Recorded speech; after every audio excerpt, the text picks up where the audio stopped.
तर डिसऑर्डर वरती पण आपल्याला क्वेश्चन येऊ शकतात. फर्स्ट क्वेश्चन आपण घेऊ, explain the definition and scope of cognitive disorder. Cognitive disorder आहे, ते कॉग्नेटिव्ह डिसऑर्डरचा स्कोप काय आहे आणि त्याचे आपण डेफिनेशन जी आहे, जी व्याख्या आहे, ते आपल्याला आपल्या भाषेमध्ये स्पष्ट करायचे आहे. तसा आपला प्रश्न आहे. प्रश्न परत सांगतोय, क्वेश्चन परत सांगतो, explain the definition and scope of cognitive disorder. हा प्रश्न आहे, 10 मार्कासाठी येण्याची शक्यता आहे, इम्पॉर्टंट आहे. ओके, कोण सांगेल?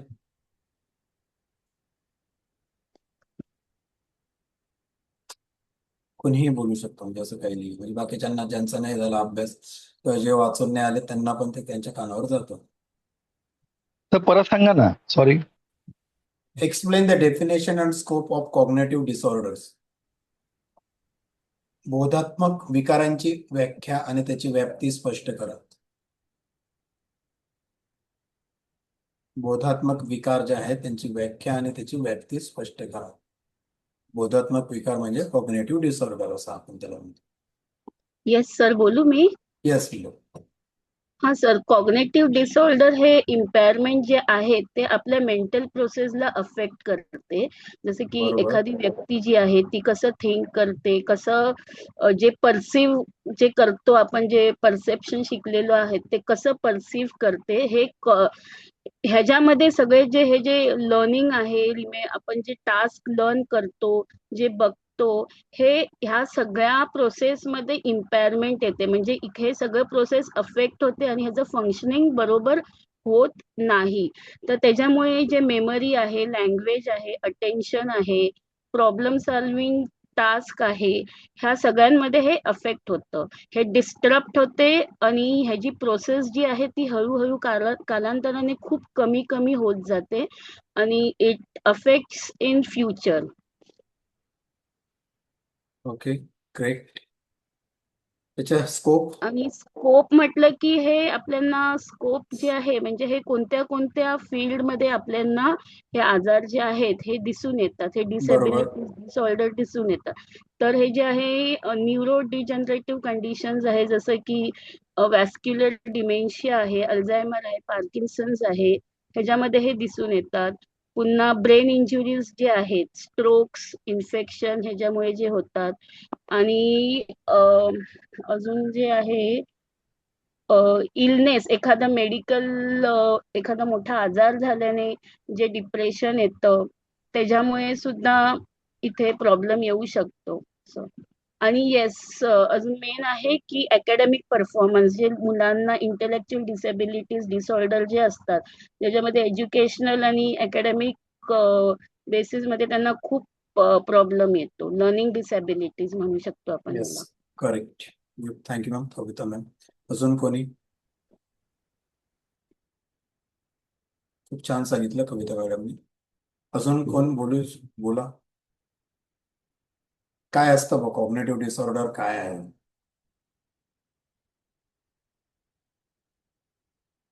मला वाटतं तुमची काहींची सायंकाळी रोज चर्चा पण होते ना. रणजित सर घेत आहेत ना याच्या कॉग्नेटिव्ह वरती, बऱ्यापैकी त्यांनी लेक्चर्स घेतले. त्याच्यात पण काही चर्चा बऱ्याच वेळेस झाली असेल तुमच्या याच्यावर. काय नेमकं कॉग्नेटिव्ह डिसऑर्डर काय आहे, काय डेफिनेशन, काय सांगते कॉग्नेटिव्ह?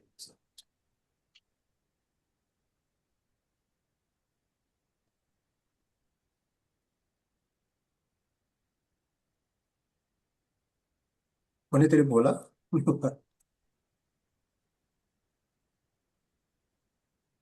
रणजित सर, तुम्ही बोललात तरी सर. हा, ओके. हे आपल्याला फक्त मॅडमच्या याच्यात एक दोन पॉइंट्स मी आता ते बुक मध्ये पाहिले, मलाही आठवले नव्हते. सायकॅट्रिक इन्फ्लुएन्स जो म्हणतो की कॉग्नेटिव्ह जे डिफेक्ट आहेत त्या वेगवेगळ्या कंडिशन्सवर अफेक्ट होतात. हा एक पॉइंट. आणि एक डेव्हलपमेंट डिसऑर्डर तो त्यांनी कव्हर केला की ज्या लर्निंग डिसऑर्डर्स मध्ये पर्टिक्युलरली, म्हणजे मी मी हे कसं लक्षात ठेवतो की ह्या कॉग्नेटिव्ह ज्या वेगवेगळ्या प्रोसेसेस आहेत त्या प्रोसेसेस कॉग्नेटिव्ह डिसऑर्डर मध्ये डिस्टर्ब होतात. तर त्या प्रोसेस म्हणजे कोणत्या की memory, attention, learning, problem solving आणि आपल्या ह्या कॉग्निटिव्ह प्रोसेसेस ज्या गोष्टींमुळे डिस्टर्ब होतात मी त्या एकच गोष्टी सतरंजी टाकून झोपू का? द्या बरं आम्हाला एक सतरंजी. भारत जाऊन सर, एकदा भारत सर हा, म्यूट तर होता थोडं. जाऊन या ना 1 मिनिट.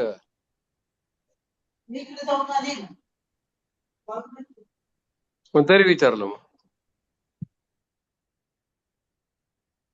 हा रणजित सर. हा तर आपले बेसिक कॉग्निटिव्ह फंक्शन्स ते कॉग्निटिव्ह फंक्शन्स लक्षात ठेवले आणि त्याच्यानंतर त्या ह्या कंडिशन्स ज्या न्यूरोलॉजिकल आणि सायकॅट्रिक कंडिशन्समुळे ह्या प्रोसेस डिस्टर्ब होतात तो कॉग्निटिव्ह डिसऑर्डर होतो आणि ह्याचा जो मगाशी मॅडम म्हणायला लॉंग टर्म मध्ये त्याचा इम्पॅक्ट होतो तो आपल्या पर्सनल लाईफमध्ये प्रोफेशनल लाईफमध्ये आपल्या लर्निंग ॲबिलिटीजमध्ये ह्याचा हे होतो त्याचा इम्पॅक्ट होतो आणि हे जर सिम्पटम्स असेच राहिले तर ते उत्तर वयाप्रमाणे त्याची तीव्रता आणि व्याप्ती इंटेन्सिटी वाढत जाते. Correct, good. आता कोण सांगतं? 2 जणांनी सांगितलं, थोडं ट्राय तरी करा. कॉग्निटिव्ह डिसऑर्डर आहे. कॉग्निटिव्ह म्हणजे काय आपल्याला आपण शिकलो, काल पण आपण कॉग्निशन म्हणजे काय ते बघितलं. आमच्या पुऱ्या सेमेस्टरला आपण कॉग्निटिव्ह म्हणजे काय आहे ते शिकलो. म्हणजे ब्रेन रिलेटेड ऍक्टिव्हिटीज आहेत ज्याला आपण तुमच्या मागच्या वर्षी जे चॅप्टर्स होतेच ना, जसं आत्ता रंजन सरांनी पण त्या सोप्या याच्यात सांगितलं की डिसऑर्डर कॉग्निटिव्ह ज्या आपण आहे, मोटिवेशन्स आहे, इमोशन्स आहे, थिंकिंग प्रोसेस आहे ना, मेमरी आहे, त्या सगळ्यांमध्ये कुठेतरी प्रॉब्लेम काहीतरी गडबड होते. मग हे गडबड याला ती गडबड झाली की त्याला आपण आजार म्हणायला सुरुवात करतो, विकार म्हणायला सुरुवात करतो. तर त्यालाच cognitive related disorder, cognitive disorder म्हणजे ब्रेनशी रिलेटेड डिसऑर्डर असतात. याच वेगवेगळ्या गोष्टींना आपण म्हणतो. त्यालाच आपल्याला हे म्हणायचंय की त्याच्याच आपल्याला कॉग्निटिव्ह डिसऑर्डर म्हणतो किंवा बोधात्मक विकार असं आपण म्हणतोय. की ह्या ज्या मानसिक प्रक्रिया आहेत ज्या वेगवेगळ्या एकमेकाशी आहेत, त्या प्रक्रियांचा परिणाम व्यक्तीच्या आता जसं कविता मॅडमनी पण सांगितलं होतं की शिकण्याच्या प्रोसेसवरती त्याचा परिणाम होतो है ना, व्यक्तीच्या स्मरणशक्तीवरती होतो, अंडरस्टँडिंग जे आहे लोक एन्व्हायरमेंटल किंवा लोक समजून घेण्याची जी क्षमता आहे ती लोक दुसऱ्याला समजून घेण्याची क्षमतेवरती इम्पॅक्ट होतो. आणि दैनंदिन याच्यामध्ये समायोजनासाठी म्हणजे ऍडजस्टमेंट करण्यासाठी प्रॉब्लेम्स होतो. आणि याच्यासाठी जे वेगवेगळे आपले जे फंक्शन्स आहेत किंवा जे आपली कार्यक्षमता आहे तिच्यामध्ये जो अडथळा तयार होतो किंवा प्रॉब्लेम्स तयार होतो त्याला ते प्रकार त्याचा किंवा त्याचं स्वरूप low level to high level म्हणजे क्लिष्ट सौम्य ते गंभीर असू शकतं. पण त्या याच्यावरती तो परिणाम झाला तर त्याला आपण काय म्हणतो, त्याला आपण बोधात्मक विकार असं म्हणतो किंवा कॉग्निटिव्ह डिसऑर्डर असं म्हणू शकतो. मग व्यक्तीची लँग्वेज डेव्हलपमेंट असेल, अटेन्शन असेल ना, ह्या सगळ्या गोष्टींना आपण थोडक्यात काय म्हणतो, तर याला आपण कॉग्निटिव्ह डिसऑर्डर म्हणतो किंवा बोधात्मक विकार असं आपण म्हणतो. आणि हे साधं आहे म्हणजे खूप अवघड पण नाही आहे की आपण कॉग्निटिव्ह काल पण म्हटलो की थोडे नावं जरी बोलायला याला उच्चारायला कठीण असले तरीही जर नीट प्रश्न समजून घेतला तर आपण तो व्यवस्थित लिहू शकतोय. बोधात्मक विकार म्हणजे काय आहे की आपल्या याच्यामध्ये जे मानसिक प्रक्रियांमध्ये तो लक्षणीय बिघाड आढळतो, मेंदूमध्ये त्याला तो बिघाड आढळतो आणि व्यक्तीच्या शिकण्याच्या, आठवण्याच्या आणि दुसरं समायोजन करण्याच्या ज्या क्षमता असतात दैनंदिन त्याच्यामध्ये बिघाड होतो, अडथळा निर्माण होतात. त्याचं स्वरूप हे सौम्यपासून तर गंभीर असतं आणि त्याच्यातून व्यक्तीला लक्ष देणं, भाषा, प्रॉब्लेम सॉल्विंग किंवा त्याचे कार्यकारी जे वेगवेगळे फंक्शन्स असतील, एक्झिक्युटिव्ह फंक्शन्स असतील याच्यावरती, या क्षेत्रांवरती, ब्रेनच्या पार्ट्सवरती त्याचा परिणाम होऊन आपलं जे दैनंदिन जीवनातल्या ज्या घटना आहेत त्याच्यात बिघाड होतो. त्यालाच कॉग्निटिव्ह डिसऑर्डर किंवा बोधात्मक विकार असं म्हटलं जातं. हे आपल्याला सोप्या भाषेत लिहिता आलं पाहिजे. मग याची व्याप्ती काय आहे, नेमका याचा स्कोप काय आहे, जसं आता कविता मॅडमने पण सांगितलं आणि सरांनी पण सांगितलं. न्यूरोडिजनरेटिव्ह स्थिती म्हणजे काय आहे की अल्झायमर सारखा जो आजार आहे की तो विसरायला होतो, स्मृतिभ्रंश होतो, व्हॅस्क्युलर डिमेन्शिया सारखा जो आजार असतो व्यक्तीला. त्याच्यानंतर लुई बॉडी डिमेन्शिया आहे, जे डिमेन्शियाचे वेगवेगळे म्हणजे स्मृतिभ्रंश होण्याचे जे वेगवेगळे प्रकार आहेत त्यालाच आपण न्यूरो डिजनरेटिव्ह डिसऑर्डर्स किंवा कंडिशन्स असं आपण म्हणतो. तर हा एक प्रकार आहे. मग त्याच्यात दुसरा स्कोप किंवा दुसरा त्याला प्रकार किंवा त्याची व्याप्ती काय की मेंदूवर काही दुखापत होतात, मेंदूवर आघात होतात स्ट्रोक्स होतो, काही संसर्गामुळे होतात, काही आपल्या न्यूरोलॉजिकल प्रॉब्लेम्समुळे होतात, न्यूरॉन्सच्या गडबडीमुळे होतात, किंवा ऑपरेशन आपलं एखादा ऍक्सिडेंट होतो त्याच्यामुळे होतात. तर ह्या वेगवेगळ्या कारणास्तव आपल्याला ते होतो. त्याला आपण एक्वायर्ड ब्रेन इंजुरीज म्हणजे असं म्हणतो, हे ब्रेन इंजुरीजमुळे होतो. तिसरा जो आहे तो विकासात्मक म्हणजे त्याला आपण डेव्हलपमेंटल डिसऑर्डर असो. डेव्हलपमेंट डिसऑर्डर म्हणजे काय, मग इंटेलेक्च्युअल डिसेबिलिटीज असतील, लर्निंग डिसऑर्डर असतील, है ना. ह्या काय करतात, आपल्या कॉग्नेटिव्ह प्रोसेसिंग वरती अफेक्ट करतात आपल्या सुरुवातीच्या लाईफमध्ये किंवा सुरुवातीच्या सेक्शन मधले. तर त्याच्यात रिलेटेड जे आजार आहेत त्यांना आपण विकासात्मक विकार किंवा डेव्हलपमेंटल डिसऑर्डर असं आपण म्हणतो. त्याचबरोबर ट्रान्साइंड कॉग्नेटिव्ह एम्पेअरमेंट असतात. ट्रान्साइंड म्हणजे काय, हे तात्पुरते स्वरूपाचं काय होतं, ठराविक काही काळासाठी असतो. जसं डिलिरियम सारखा आजार आहे की तो बऱ्या वेळेस कसं औषध किंवा आपल्या अपचनामुळे असंतुलनामुळे होत होतो. त्याच्यामुळे आपल्या काय म्हणतो बोधात्मक पातळीत किंवा कॉग्नेटिव्ह याच्यामध्ये बिघाड तयार होतो, पण तो काही कालखंडासाठी असतो, नंतर तो बरा होतो. तर हाही एक स्कोप मध्ये आपल्याला ट्रान्सिएंट कॉग्नेटिव्ह इम्पेअरमेंट आपल्याला घ्यावं लागेल, तर की तात्पुरता बोधात्मक बिघाड तिथे होतो. त्याच्यानंतर जो पाचवा किंवा आहे की सायकॅट्रिक इन्फ्लुएन्सेस. आता सायकॅट्रिक मध्ये सायकॅट्रिक आपल्याला माहिती की सायकॅट्रिक डिसऑर्डर्स ज्याला आपण म्हणतो, की जे डॉक्टर्स ज्याला मेडिसिन्स देऊन रिकवर करतात, की स्किझोफ्रेनिया सारखा आजार आहे. आपण मागच्या वेळेस की स्किझोफ्रेनिया आजार ऍज अ सायकोलॉजिस्ट कडून, काउन्सिलर्स कडून यांच्याकडून हा बरा होऊ शकत नाही. त्याला मेडिकेशन हे 100% लागतात. म्हणजे सायकॅट्रिक ट्रीटमेंट त्याला 100% त्याला 100% त्याला सायकॅट्रिक ट्रीटमेंट लागते. तर अशा आजारांचा आपल्याला त्याचा इम्पॅक्ट किंवा त्याचा प्रभाव हा आपल्या ब्रेनचे जे एक्झिक्युटिव्ह फंक्शन्स आहेत आपल्या त्याच्यावर त्याचा इम्पॅक्ट होतो. त्याच्यातून साईड इफेक्ट्स होतील किंवा त्याचे काही वेगवेगळे जे असतात ते काही आपण म्हणू शकतो त्याच्याने ते होतात. किंवा हायर डिप्रेशनचे जे स्टेज आहे, या हायर डिप्रेशनचे स्टेज सुद्धा मॅक्झिमम वेळेस ही काउन्सिलिंग किंवा थेरपीनी नाही बरी होत. इथे ही हायर डिप्रेशन एक लेवल क्रॉस करून गेल्यामुळे इथेही मेडिसिन हे गरजेचे असतात. कारण मेडिकेशन नाही दिलं तर गडबड होण्याची शक्यता असते. मग अशा वेळेस मेडिसिन्स घेतले जातात, त्याचा इंटेक घेतला जातो, सायकॅट्रिक ड्रगचा इंटेक घेतला जातो. त्याच्यामुळे त्याचाही इम्पॅक्ट व्यक्तीचं अटेन्शन लेवल असेल किंवा त्याचं मेमरी असेल, है ना, किंवा आपल्या मेंदूचे जे वेगवेगळे एक्झिक्युटिव्ह फंक्शन्स आहेत त्याच्यामध्ये परिणाम होतो. आणि त्याचा इम्पॅक्ट आपल्याला याच्यावर होतो. हे याच्यातून वेगवेगळे कॉग्निटिव्ह डिसऑर्डर आपण जर नीट ऑब्झर्व केलं असेल की ज्या लोकांना सायकॅट्रिक ड्रग सुरू आहेत, म्हणजे सायकॅट्रिक डॉक्टरांचे त्यांना गोळ्या सुरू आहेत बघा, ते त्यांचा नीट ऑब्झर्व केलं तर त्यांच्या अंगात तरतरी नसते, त्याचे शांत असतात, शिथिल असतात. आपण म्हणतो रे याच्या अंगातलं तरतरी किंवा ते त्याचं तवानपण, असं ऊर्जा पण काही दिसत नाही याच्यामध्ये. हा असं गोळ्या, ती गोळ्यांची पॉवर असल्यामुळे तो शांत असतो, एक असतो. त्याचा इम्पॅक्ट हा प्रॉपर आपल्या त्या ब्रेन डिसऑर्डर वरती होत असतो. ओके, आता कोण सांगेल परत याचं उत्तर? खूप महत्वाचा प्रश्न असू शकतो हा. Explain the definition and scope of cognitive disorder.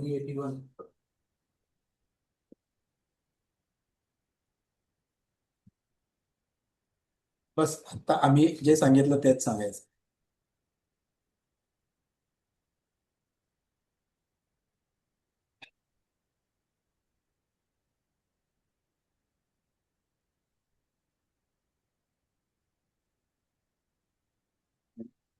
ठीक आहे, आपण पुढचा प्रश्न घेऊ. Explain factors influencing cognitive health, genetics, environment and lifestyle. Cognitive health वरती हे काय इन्फ्लुएन्स करतात किंवा काय त्याचे परिणाम होतात? कुठल्या कुठल्या घटकांचा? Genetics, environment and lifestyle. General question आहे, आपण लिहू शकतो आरामात.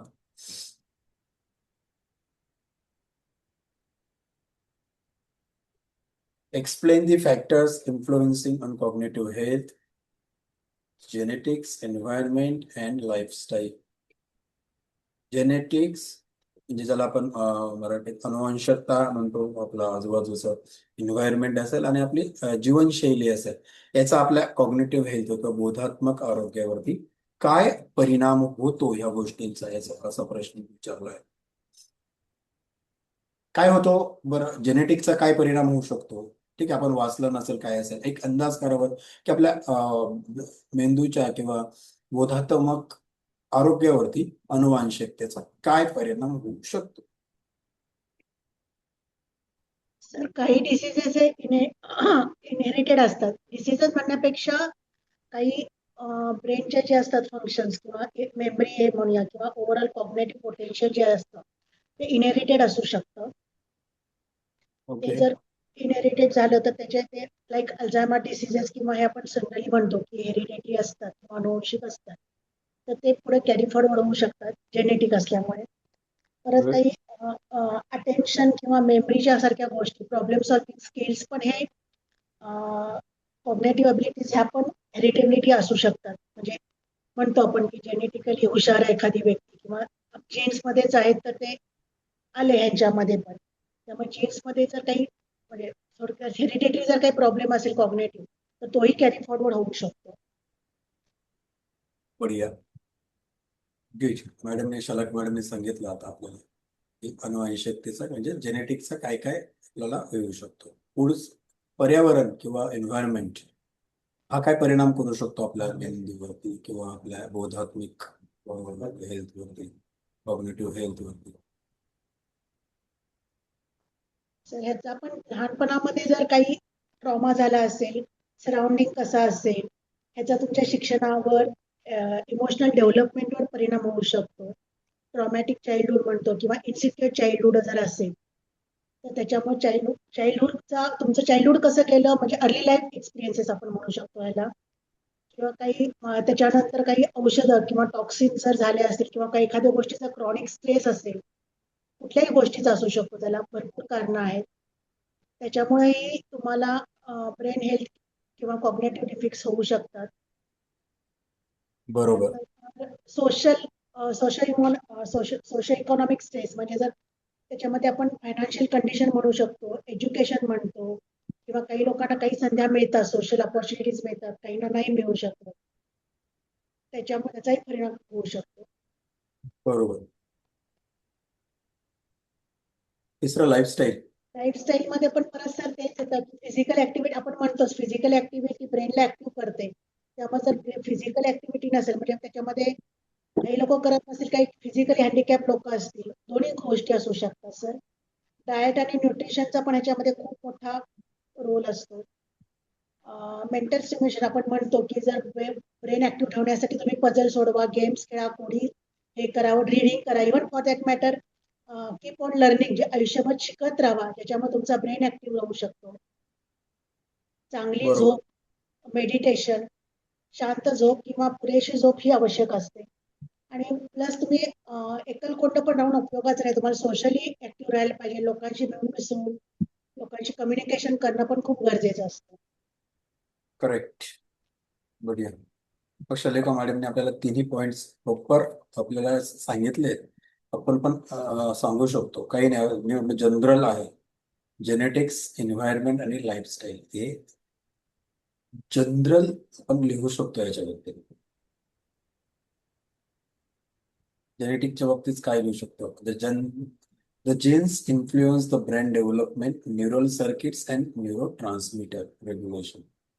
हे जीन्सचं काम आहे. म्हणजे काय असतो आपण त्याला की जीन्स आहेत अनुवांशिकतेचे, त्याचा आपल्या मेंदूचा विकासावरती मोठ्या प्रमाणात त्याचा परिणाम होत असतो. किंवा आपण जे का न्यूरल सर्किट किंवा न्यूरो ट्रान्समिटरचा आपण म्हणू त्या कार्यावरती मोठ्या प्रमाणात प्रभाव टाकतो. बऱ्याच वेळेस काय होतं की जसं आता मॅडम म्हटलं की अल्झायमर सारखा जो आजार आहे ना, ह्या अनुवांशिक घटकांमुळे किंवा जेनेटिक्समुळे, जीन्समुळे हा अल्झायमर सारखा डिसीज विकाराचा धोका जास्त वाढतो. आणि व्यक्तीच्या ज्या मेमरी जी कॅपॅसिटी आहे, मेमराईज करण्याची कॅपॅसिटी आहे, प्रॉब्लेम सॉल्विंगची कॅपॅसिटी आहे, ह्या कॅपॅसिटीज मध्ये ज्या व्यक्तीचं जेनेटिक्स जे आहे किंवा त्याचं आपली अनुवांशिकता आहे, हा मोठा महत्वाचा रोल त्याच्यात आपल्याला काय म्हणतो निभावत असतं. म्हणून त्याच्यामुळे जेनेटिक्सचा आपल्या कॉग्नेटिव्ह हेल्थवरती मोठ्या प्रमाणात आपल्याला परिणाम तो करत असताना आपल्याला दिसतो. त्याचबरोबर पुढचा आहे एन्व्हायरमेंट. एन्व्हायरमेंट काय? Early childhood, the education, nutrition and emotional support तो अफेक्ट कॉग्नेटिव्ह डेव्हलपमेंट असं आपण म्हणतोय. म्हणजेच काय की ह्या जे वेगवेगळे जीन्स आहेत ते काय करतायत, हे वेगवेगळ्या जीन्सच्या माध्यमातून ते कशाने काय होतात ते आपण जीन्सचं पाहिलं. पण त्याचप्रमाणे आता जे अर्ली म्हणजे डेव्हलपमेंट, म्हणजे सुरुवातीचा जो कालखंड आहे किंवा बालपणीचा जो भरण पोषणाचा कालखंड असतो, त्याच्यातलंच पारंपरिक शिक्षण असेल, त्या शिक्षण असेल किंवा त्याचं पालन पोषण असेल किंवा इमोशनल आधार तुला द्यायचा असेल, ह्या ज्या कॉग्नेटिव्ह डेव्हलपमेंट आहे, ह्या ज्या त्या कालखंडात असतात, त्याच्यावरती हे जे आजूबाजूचं एन्व्हायरमेंट आहे, ते एन्व्हायरमेंट आहे त्याच्यावरती इम्पॅक्ट टाकत असतो, ते इम्पॅक्ट टाकत असतो. त्याच्यानंतर एन्व्हायरमेंटच्या ह्याच्यामध्ये विषारी पदार्थ विषारी पदार्थ आणि असतील किंवा ज्याला आपण स्मोकिंग सारखे पदार्थ किंवा काही ड्रग्स सारखे घेऊ किंवा याच्यामध्ये त्याला स्ट्रेस असेल किंवा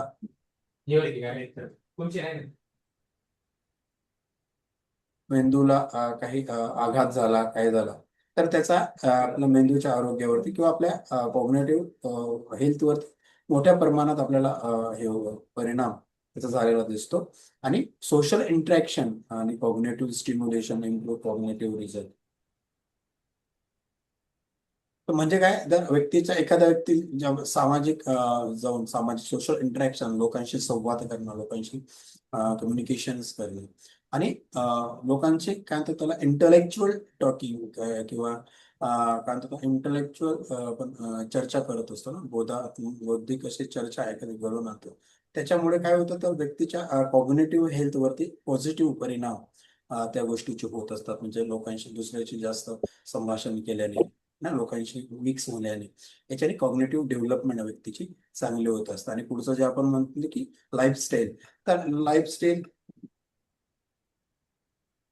लाईफस्टाईलमुळे आपण काय होतो, नियमित व्यायाम जर आपण केला तर regular exercise improve the blood flow and memory. Regular exercise काय करतं, आपला मेंदूचा जो रक्त पुरवठा आहे किंवा त्याला आपण ब्लड फ्लो असं जो म्हणतो, हा ब्लड फ्लो आणि व्यक्तीची मेमरायझेशनची जी कॅपॅसिटी आहे, ती कॅपॅसिटी तो चांगली वाढवतो किंवा जास्त वाढवतो. याच्यामुळे म्हणून आपल्या लाईफस्टाईल मध्ये जर व्यायाम हा प्रकार असेल तर तो आपल्या ब्रेन डेव्हलपमेंटवरती किंवा कॉग्नेटिव्ह हेल्थवरती मोठे हे होतो.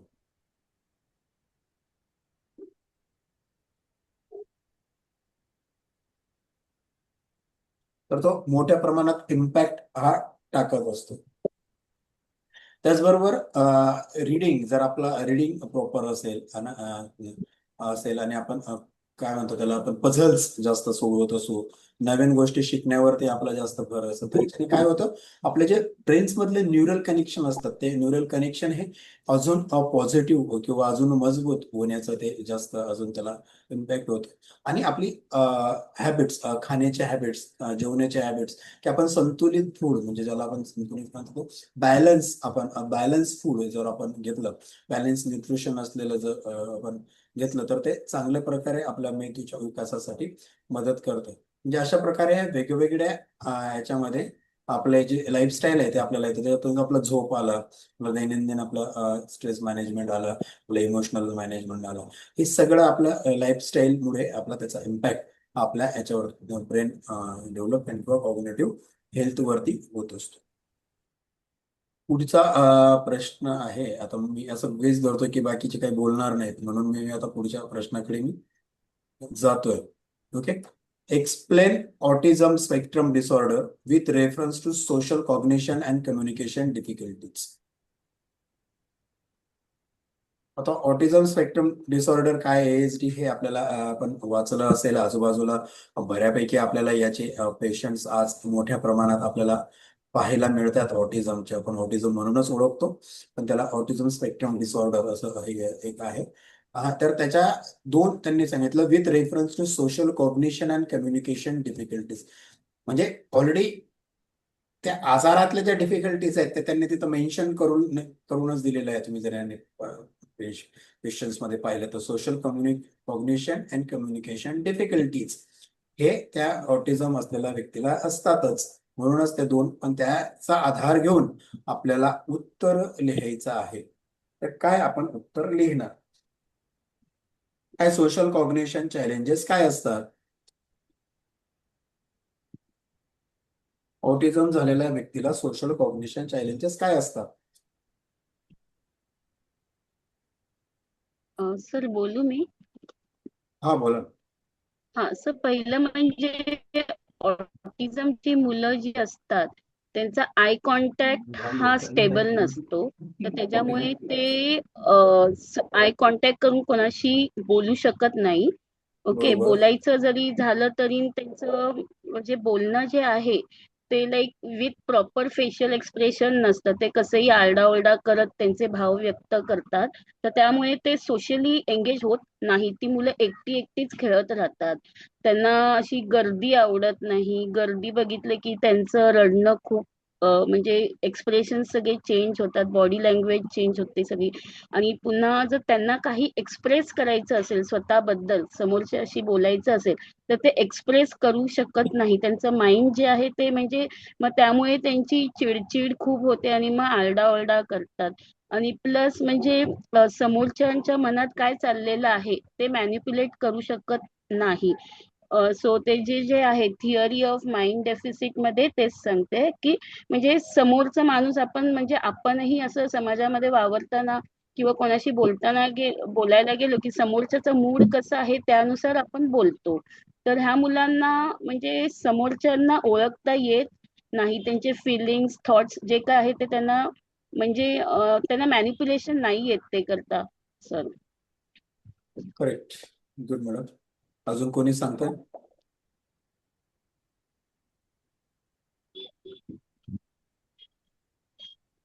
सर मी एकदा प्रयत्न करू. Yes yes sir.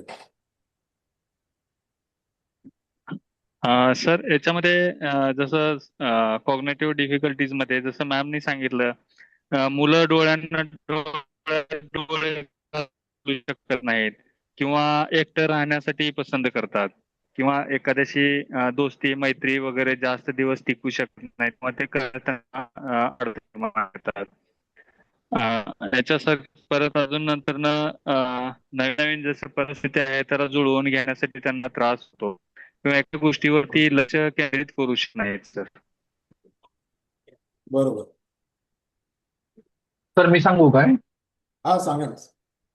Sir autism spectrum विकाराची मुलं जी असतात ती स्वयंमग्न असतात, ते स्वतःमध्येच मग्न राहतात आणि त्याच गोष्टी पुन्हा पुन्हा करत असतात. बरोबर. Okay sir. दोन रेफरन्स दिलेत आपल्याला त्यांनी, दोन रेफरन्सनी आपल्याला सांगायचं आहे किंवा दोन पॉइंट्स घेऊन आपल्याला सांगायचं होतं. सोशल कॉग्निशन चॅलेंजेस आणि communication difficulties. Social cognition. Yes मगाशी येस मॅडम येस येस. हा कोण बोलतो? मगाशी मॅडम म्हटल्या की ते समोरच्याला इंटरप्रेट किंवा करू शकत नाहीत, मॅनिप्युलेट करू शकत नाहीत, त्याच्यामुळे त्यांना रिलेशन मेंटेन करणं पण अवघड जात असतं. एक्झॅक्टली. रिलेशन तयार करणं आणि मेंटेन करणं दोन्ही. Yes correct. तर सोशल कॉग्निशन चॅलेंजेस काय आहे असतात ऑटिझम मुळात आपल्याला ऑटिझम स्पेक्ट्रम डिसऑर्डर ही काय आहे? ही एक न्यूरो डेव्हलपमेंटल डिसऑर्डर आहे.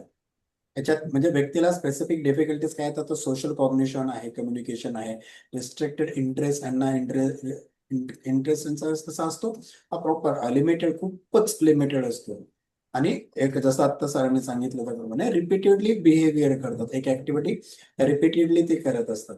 पण त्याच्यातले काही जे सिव्हिअर सिम्पटम्स किंवा जे दोन गोष्टी खूप महत्वाच्या असतात, कारण ऑटिझम हा 100% क्युअर होणारा डिसीज नाहीये, तो 100% बरा होत नाही. असं आतापर्यंत जे स्टडी झाल्यात ते सांगतायत की ऑटिझम स्पेक्ट्रम डिसऑर्डर हा 100% क्युअर होत नाहीये.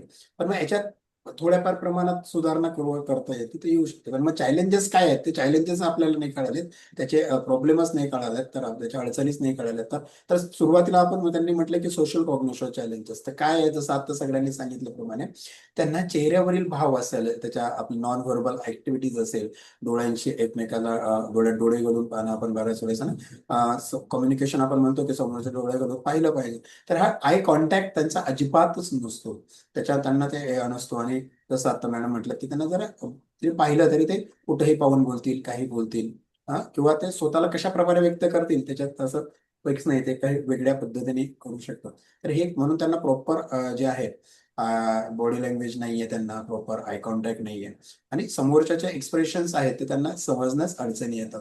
त्याचबरोबर व्यक्तीच्या समोरच्याच्या दुसऱ्याच्या इमोशन्स असतील, त्याचे थॉट्स असतील ते समजतात, किंवा दुसऱ्याने एखाद्याने काही त्यांना जर इन्स्ट्रक्शन दिलं किंवा काही सूचना दिलं तर त्यांना कळत नाही, म्हणून ते त्यांचं करत असतात. मग एखाद्या वेळेस शाळेत असताना असं विद्यार्थी असतो त्याचं डायग्नोज झालेलं काय असतं तर टीचर चिडते. टीचरला वाटतं अरे मी इतके वेळेस सांगतोय या व्यक्तीला, या मुलाला कळतच नाही, या मुलीला कळतच नाही, कारण तिला त्या सूचना कळतच नाही, समजतच नाही. तिच्यात ती भावना, तिचं जे ब्रेन डेव्हलपमेंट आहे ती समजून घेण्याची ती झालेलीच नाहीये. त्याच्यामुळे ते गडबड असल्यामुळे पण मग त्याच्यामुळे समज होऊ शकतो. अर्ली इंटरव्हेन्शन किंवा अर्ली आयडेंटिफिकेशन ऑटिझमचं हे होणं पण खूप गरजेचं असतं. अर्ली आयडेंटिफिकेशन झालं तर आपण त्याच्यावरती काही इंटरव्हेन्शन करून त्याला थोड्याफार प्रमाणात आहे त्या व्यक्तीतलं आहे त्या आजारापासून थोडं त्याला आपण बरं करून समाजात जगता येईल यापर्यंत आपण त्याला करू शकतो. पण हे अर्ली स्टेजला त्याचं आपलं आयडेंटिफिकेशन होणं गरजेचं आहे इंटरव्हेन्शनसाठी. त्या व्यक्तीला मुळात कम्युनिकेशन स्किल नसल्यामुळे, समोरच्याचे हावभाव समजणं नसल्यामुळे किंवा समोरच्याच्या भावनांशी विचारांशी त्याला कळतच नसल्यामुळे त्याच्यामुळे तो व्यक्ती मैत्री निर्माण नाही करू शकत आहे. आणि आणि एखादी कुणी त्याच्या खेळायला आला तर त्याला कंटिन्यू त्या व्यक्तीची खेळताना त्यालाची ते मैत्री टिकून ठेवणं ह्या पोरांना खूप मोठ्या प्रमाणात अडथळ्या तयार होतात किंवा कठीण जातं. त्यांना समजतच नाही की मी त्याच्यावर ओरडतोय तर उद्या तो माझ्याबरोबर खेळायला येणार नाही, किंवा आज ज्या गोडी गुलाबीने तो माझ्याशी बोलतो तो उद्या बोलणार नाही. याचा ह्या ऑटिझम मला पोरांना त्याचं अजिबात काही नॉलेज नसतं किंवा माहितीच नसते, म्हणून ते त्या पद्धतीचं बिहेवियर किंवा वर्तन ते करतात. आणि त्यांना दुसऱ्याबद्दलची त्यानंतर एम्पॅथी ते नाहीच, कारण त्याच्यात इमोशनच प्रॉपर नाही, ते हँडल नाही करू शकत, ओळखता येत नाही, काही समजतच नाही. साहजिक आहे, समोरच्या बद्दलची एम्पॅथी ते एक्सप्रेस नाही करू शकत. एखाद्याला लागलंय लुगलंय तर आणि ते दुःख व्यक्त करणं किंवा दुसऱ्याबद्दल काही वाईट वाटलं तर अशा काही प्रकार या व्यक्तीने त्यांना नसतात. म्हणून या सोशल कॉग्निशन चॅलेंजेस मोठ्या प्रमाणात आपल्याला दिसतात. आणि कम्युनिकेशन डिसऑर्डर्स किंवा कम्युनिकेशनच्या मोठ्या प्रमाणात अडचणी डिफिकल्टीज आपल्याला मिळतात. तर डेली लँग्वेज डेव्हलपमेंट, कारण यांचे जे लँग्वेज डेव्हलपमेंट आहे खूप उशिराने होतो, खूप उशिराने भाषा विकास होतो. म्हणजे बऱ्याच वेळेस आपण पाहिलं तर 6-6, 7-7 वर्षापर्यंत पोरांना 1-2 शब्दही नीट बोलता येत नाही, व्यवस्थित वाक्य बोलता येत नाहीत, व तो कालखंड कारण आतापर्यंत आपण म्हणत होतो की ऑटिझम हा लहान मुलांना बऱ्यापैकी असतो, पण आता जे रिसर्च होतात काय होतात की एडीएचडी आणि ऑटिझम सारखे हे मोठ्या लोकांना पण अडल्ट लोकांमध्ये सुद्धा हा आजार आहे. हे आता जवळजवळ बऱ्याच स्टडींनी किंवा अभ्यासांनी हे सिद्ध केलेलं आहे. मध्ये अनयुज्युअल स्पीच पॅटर्न सच म्हणजे असतो, म्हणजे त्यांना ते कसं असतं की त्यांना फ्लॅट टोन त्यांचा असतो किंवा इरिलिगल रिदम असतो. जसं आपण बोलताना हे करताना जसं आपण हे करतो ना त्या पद्धतीने ते नाही बोलत. ते कधी एकतर जिथे एकतर सलग असं बोलतील किंवा अचानक जोरात बोलतील किंवा अचानक हळू बोलतील, या अशा पद्धतीचं त्यांचं संवाद किंवा कम्युनिकेशन हे दुसऱ्यांचे असतं. त्यांना जे शब्द असतात या वर्ड्स असतात त्याचा शब्दशः अर्थ घेतल्या कळत नाहीत किंवा काय असल्यामुळे त्यांना काय असतं बऱ्याच वेळेस काही जोक्स असतील, काही आपले विनोद असतील ना, हे समजण्यास त्यांना मोठ्या प्रमाणात प्रॉब्लेम जातात आणि त्याच्यामुळे खूप अडचणी त्यांच्या दैनंदिन जीवनामध्ये किंवा पालकांना आपण त्यांना पण सामोरे जावं लागतं. Problems with pragmatic language the skill such as turn taking in conversation, म्हणजे काय आहे की संभाषणातील जी वेगवेगळे असतात ती कौशल्य असतात की कुठे आपल्याला टोन कमी करायचा आहे, हे करायचं, कुठे बाजू आपल्याला बोलताना आपल्याला पॉझिटिव्ह अँगल कुठे घ्यायचं, बोलताना निगेटिव्ह कुठे घ्यायचं आहे किंवा कुठे शांत राहायचं आहे. तर याची त्यांना प्रॉपर स्किल्स त्यांच्याकडे नसल्यामुळे त्यांना कम्युनिकेशन्स मध्ये अडचणी येतात. ह्या आजाराला काही इंटरव्हेन्शन्स पण आहेत, म्हणजे काय इंटरव्हेन्शन होतं सोशल स्किल ट्रेनिंग, कारण यांना सोशल हे कमी सोशली हे कमी असल्यामुळे यांना सोशल स्किल म्हणजे समाजात कसं राहायचं, काय राहायचं स्किलचं ट्रेनिंग दिलं जातं. त्या स्किलने बऱ्यापैकी प्रभाव म्हणजे त्यांना आपण रिहॅबिलिटेट करण्यासाठी मॅक्झिमम सोशल स्किल ट्रेनिंग केले जातात. स्पीच अँड लँग्वेज थेरपी यांना दिली जातं. आणि आता मी जसं म्हटलं की अर्ली इंडिव्हिज्युअलाइज इंटरव्हेन्शन, जर अर्ली आयडेंटिफिकेशन जर असं झालेलं असेल तर त्याचं अर्ली आपल्याला वैयक्तिकरित्या त्याचं इंटरव्हेन्शन किंवा ट्रीटमेंट आपल्याला करता येते. याच्याने तो थोडा म्हणजे आहे त्या स्थितीपेक्षा त्याला आपल्याला बेटर ह्या ASDच्या याच्यामध्ये आपल्याला करता येतं. जर आपल्याला प्रश्न विचारला तर आपल्याला हे लिहायचं आहे. सोपं आहे, पण सोशल कॉग्निशन चॅलेंजेस काय ते आपल्याला माहिती आहे. आता आपण बोलणं की त्याला समोरच्याचं बॉडी लँग्वेज नाही, आय कॉन्टॅक्ट नाही है ना, फेशियल एक्सप्रेशन नाही, हे करण्यासाठी प्रॉब्लेम येतात. त्याच्यामुळे त्याला समजत नाही, शब्द अर्थ कळत नाहीत, कोण काय दुसरं बोलतोय, जोक करतोय, थॉट्स काय आहेत समोरच्याचे, इमोशन्स काय आहेत ते कळत नाही, दुसऱ्या बद्दलच्या भावना त्याला समजत नसल्यामुळे सहानुभूती समोरच्या बद्दलची कळत नाही. या प्रकारच्या गोष्टी आपण सोशल कॉग्निशन चॅलेंजेस मध्ये लिहू शकतो. आणि कम्युनिकेशन डिफिकल्टीज मध्ये आपण कम्युनिकेशन डिफिकल्टीज काय आहे तर प्रॉपर डिले लँग्वेज असल्यामुळे है ना, जे त्याचं डेव्हलपमेंट आहे लँग्वेजची डेव्हलपमेंट मुळातच उशिरा असल्यामुळे त्यांना बऱ्याच वेळेस कम्युनिकेशनला प्रॉब्लेम होतो. म्हणून मग 5-7 वर्षाचे झाले तरी शब्द त्यांच्याकडे नसतात. आणि जो स्पीच पॅटर्न आहे तो कधी जोरात बोलतो, कधी संत बोलतो, कधी सपाट बोलतो, या पद्धतीने इरेग्युलर त्याचा रिदम हा स्पीचचा असतो. आणि ते लिटरल इंटरप्रेट लँग्वेजचं बऱ्याच मोठ्या प्रमाणात करत असल्यामुळे त्यांचं काय होतं मग त्यांना बरेच जोक्स असतील, काही म्हणी असतील त्या कळत नाहीत. आणि मग याच्यामुळे प्रॉब्लेम्स तयार होतात त्यांच्या लँग्वेजेसमध्ये. बरं, एवढं आपल्याला लिहून आपण 10 मार्काचा, आणि 10 मार्कासाठी याला तर इंटरव्हेन्शन पण आपण लिहू शकतो. सोशल स्किल ट्रेनिंग असेल, स्पीच लँग्वेज थेरपी असेल, राहिले इंडिव्हिज्युअल इंटरव्हेन्शन्स असतील, हे आपण सांगून आपण त्याच्यात एक्सप्लेन करू शकतो. आता पुढचा प्रश्न आहे, explain ADHD with reference to executive dysfunction, impulsivity and working memory.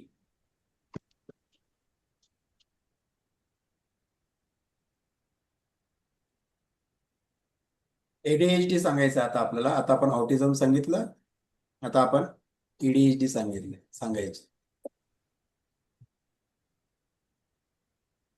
Deficit सांगायचे त्यांच्यातले अजून कुठले कुठले एडीएचडीचे आहे.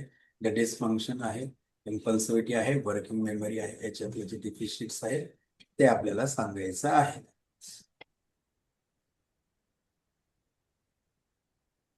एडीएचडी हाही आता सर्रास मुलांमध्ये आढळणारा आहे. मुलांमध्ये असं मी म्हणतो, पण अडल्ट मध्ये सुद्धा एडीएचडी आता आढळतो. कुणीही बोलू शकतो.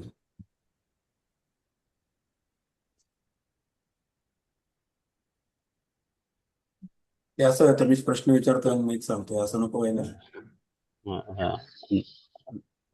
सर याचं ह्या पर्टिक्युलरली आत्ताचा जो ह्याच्याबद्दल मी बोलतो, ह्या ऑटिझम बद्दल आपल्या इथं स्पेशल चाइल्ड च्या एक टीचर होत्या.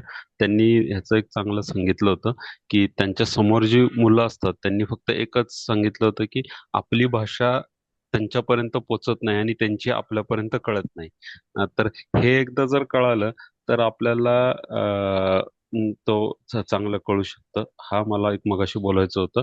आणि दुसरं एडीएचडी बद्दल असं आहे की बेसिक त्याच्यामध्ये त्यांना आपलं म्हणजे कुठलंही organising, time management, planning, problem solving आणि सेल्फ रेग्युलेशन ह्या गोष्टी करता येत नाहीत. मग ह्या करता येत नाहीत तो सर्वसाधारणपणे एडीएचडीच्या आजारातला भाग असतो. आणि मग ह्याच्यामध्ये काय होतं की त्यांची जी इम्प्लिसिटिव्हिटी असते, म्हणजे आपल्याला प्रतिक्रिया जी द्यायची त्यांची जी क्षमता म्हणू, ती त्यांची अशी इम्पल्सिव्ह असते. तर कुठलाही आपल्याला जर कुठली प्रतिक्रिया द्यायची असेल तर आपण साधारण विचार करून त्याच्यामध्ये थोडं थांबून विचार करून ते सांगू शकतो.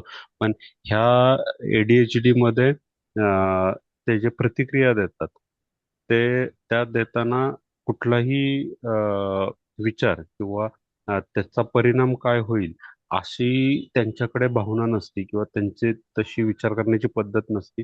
जी येईल ती प्रतिक्रिया ते तडकीफड देतात. त्याच्यामध्ये त्यांना बऱ्याच वेळा म्हणजे प्रश्न मुलांना प्रश्न विचारताना अडचण येणं किंवा प्रश्नाचं उत्तर एकदम इरॅटिक लेवलनी देणं, अशा पद्धतीचे त्यांच्या इम्प्रेसिव्ह रिएक्शन्स असतात. आणि स्पेसिफिकली मेमरी रिलेटेड जर पाहिलं तर आपल्या जे अकॅडमिक ह्याच्यामध्ये कुठलीही इन्फॉर्मेशन आपल्याला जी ग्रहण करावी लागते, रिटर्न करावी लागते आणि ती रिटर्न केल्यानंतर ती परत लर्निंग प्रोसेसमध्ये रिप्रोड्यूस करावी लागते. त्या गोष्टी ते फंक्शन एडीएचडी मध्ये नसतं. जसं आपलं short term memory, long term memory जे आपण जनरल कॉग्निटिव्ह प्रोसेसेस मध्ये शिकलो त्या गोष्टी त्यांच्याकडे नसतात. हा त्यांच्या त्या वर्किंग मेमरीमध्ये त्यांचे चॅलेंजेस असतात. तर अशा याने आपण एडीएचडीचा एक सर्वसाधारण आजार समजून घेऊ शकतो. करेक्ट. रणजित सरांनी जर छान पद्धतीने आपल्याला सांगितलं, सरांनी तिन्ही पॉईंट कव्हर केले. एक्झिक्युटिव्ह फंक्शन डिस्फंक्शन पण केलं, इम्पल्सिव्हिटी पण केलं आणि वर्किंग मेमरी पण केला.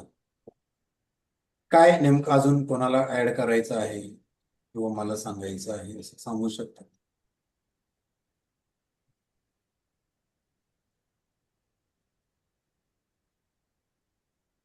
एक्झिक्युटिव्ह डिस्फंक्शन मध्ये काय आहे आता सरांनी सांगितल्याप्रमाणे सोपं आहे. सरांनी पण सोप्या भाषेत सांगितलं आपल्याला की त्यांना कामाचं नियोजन नाहीये किंवा त्यांचं ऑर्गनायझेशन नाहीये काम करण्याचे. त्याच्यामध्ये त्यांना अडचण असते. त्यांना त्या प्लॅनिंग करून आणि ऑर्गनाईज करून एखादी काम करणं हे त्यांना नाही जमत त्या लोकांना.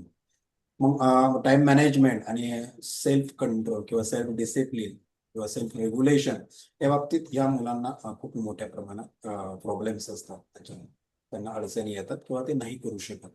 आणि difficulties to initiating the community assignments म्हणजे काय असतात की एखादे काम ते सुरू करतात पण ते सुरू केलेलं काम त्यांना पूर्ण करणं हे खूप कठीण जातं. म्हणून आपण मॅक्झिमम मुलं पाहतो की होमवर्क त्यांचा कधीच पूर्ण नसतो. ते करतात, आपल्या समोर घेऊन बसतात, पण त्यांच्या मागून केलेल्या व्यक्तीचा, त्याच्या पाठीमागून आलेल्या व्यक्तीचा तो पूर्ण होऊन जातो पण त्याचं होत नाही. तर त्यांना ते पूर्ण करणं हे त्यांना खूप कठीण जातं. म्हणजे काय असतं तर याच्यात एक्झिक्युटिव्ह डिस्फंक्शन त्यांचे जे जे काम करण्याचे किंवा कार्य करण्याचे जे त्यांच्या आपल्या ब्रेनच्या ज्या भाग आहेत तिथे बिघाड असण्याची शक्यता याच्यामध्ये जास्त असते. म्हणून हे तीन गोष्टी आपण एक्झिक्युटिव्ह फंक्शन्स मध्ये आपल्याला सांगता यायला पाहिजेत.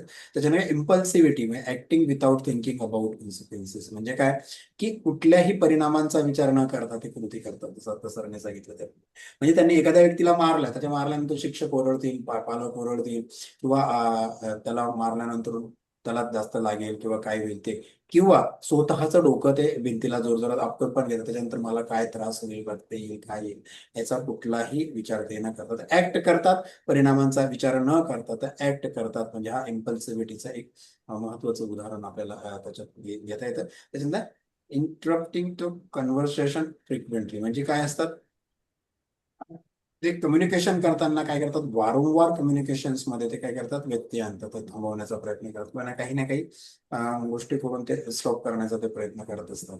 आणि प्रत्येक वेळेस काय असतं त्यांचं difficulty to initiating the completing assignment असं आपण म्हटलं तर difficulty to waiting from trans the delay gratification म्हणजे काय असतं की आपण त्याला म्हणतो की ते स्वतःची वेळ वाहण्याची म्हणजे माझी बारी येण्याची तो वाट पाहण्यात त्यांना म्हणजे ज्याला पेशन्स म्हणतो आपण, पेशन्स नाही की नाही मी काही थोडा वेळ थांबलं पाहिजे मग नंतर मला बोलायला मिळेल, असा पेशन्स त्यांच्यात नसतो ह्या ह्या एडीएचडीच्या याच्यामध्ये. आणि वर्किंग मेमरीमध्ये जसं आता सरांनी सांगितलं की एखादी गोष्ट असते ती आठवून त्याला पूर्ण लक्षात ठेवून ती वर्किंग मध्ये आणणं किंवा तिला परत वापरणं याच्यात त्यांना खूप मोठी अडचण येतं.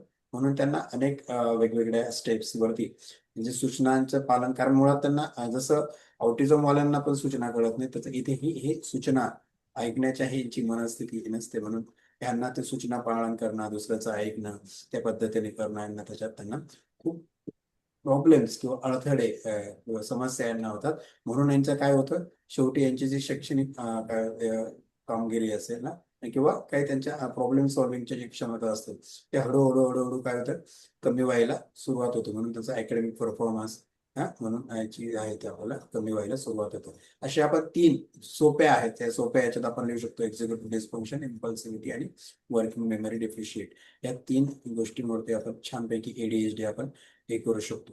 इंटरव्हेन्शन काय आहेत जर किंवा याच्याने एडीएचडी ला आपण रिकवर करू शकतो किंवा त्याला बरा करू शकतो, ज्यावेळेस व्यक्तीलाही करू शकतो किंवा त्याच्या आहे त्या वागण्यामध्ये फरक करू शकतो, बेनिफिट देऊन त्याला चांगल्या पद्धतीने आपण जगण्याचं शिकू शकतो. तर बिहेव्हिअरल थेरपी आहे, त्याला कॉग्निटिव्ह बिहेव्हिअरल थेरपी असेल किंवा आरएबीटी असेल, रॅशनल इमोटिव्ह बिहेव्हिअरल थेरपी. तर याचा इम्पॅक्ट, याचा उपयोग आपल्याला एडीएचडी सारख्या रुग्णांमध्ये त्याच्यासारख्या आजारांमध्ये करता येतो. किंवा एज्युकेशनल अक्युमिलेशन्स असेल हे वेगवेगळे अकोमोडेशन्सला आपण हे करतो. मग एज्युकेशन किंवा काही याच्यामध्ये मेडिकेशन्स वापरले जातात की हाय लेवल एडीएचडी असेल की व्यक्ती स्वतःला रोजच मारून घेतोय रोज, म्हणून ब्रेनला जास्त इंजुरी होती, म्हणून काही जास्त अजून सिव्हिअर व्हायच्या याच्यामध्ये अगोदर मग ते मेडिकेशन सुद्धा याच्यामध्ये ट्रीटमेंट्स म्हणून दिले जातात. आणि cognitive and executive functioning training म्हणजे बोधात्मक आणि कार्यकारी कार्य करण्याचं स्पेसिफिक ट्रेनिंग यांना दिलं जातं. याच्यातून आपल्याला कळतं की आपल्याला त्यांना ट्रीटमेंट ही द्यायची आहे. पुढचा प्रश्न घेतोय, explain the Alzheimer disease with progression of memory loss, cognitive dysfunction and behavioural changes. Explain the Alzheimer disease with progression of memory loss, cognitive dysfunction, and behavioral changes.